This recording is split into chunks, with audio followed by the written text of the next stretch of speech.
Welcome back to our positional breakdowns here at SeniorBowl.com. And Phil, today we're going to talk about a position that's really seen a transformation in recent years, the running back position. It's become somewhat of a niche position, hasn't it? It really has, and of course that number one back has been carved up into 2 or 3 backs, right. So it's really done in a committee fashion at the NFL level.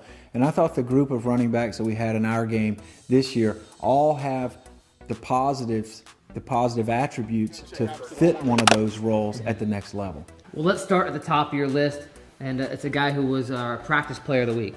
Yeah, that was Charles Sims, and of course his background was 3 years at the University of Houston before he graduated and then transferred to West Virginia. But he showed the most burst, the most acceleration, had 203 career catches during his college career. He showcased that hands ability here in Mobile, and I thought he emerged as kind of the best running back in terms of running, blocking, and a combination of catching all week. And your number 2 guy, a kid out of Big Ten.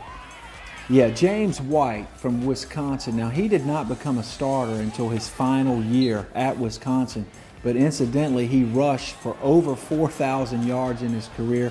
That production carried over here to the Reese Senior Bowl in terms of run, block, catch, and then game production. He rushed for 62 yards in the game, had 5 receptions, was the most outstanding player for the North squad on game day. And here was a guy that was used to platooning.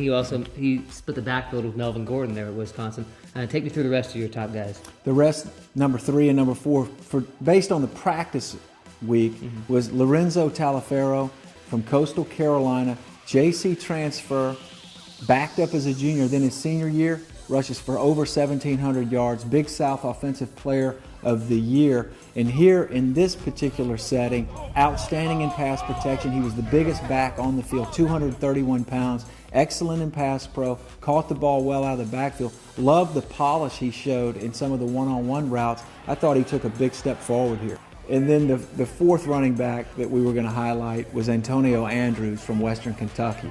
Now, over the last 2 years, he put together an NCAA record 5,770 yards of all-purpose production, both running, catching, punt returns, and kickoff returns. He's a bigger back, does not have great speed, but seemed to find a soft spot in the defense, catches the ball well, did a good enough job in pass pro that he'll warrant a look as the 3rd down back, and then of course he can contribute on special teams. You mentioned a little bit you got to be able to do everything as a running back in the NFL. In college they focus so much on rushing or receiving, but the experience the players get here at the Senior Bowl in terms of pass protection, that's key for the scouts to see that. Yeah, and I thought that was one of the real interesting things in watching the one-on-one blitz pickup drills, is that typically the backs start off woefully behind the linebackers, but they get better as the practices unfold.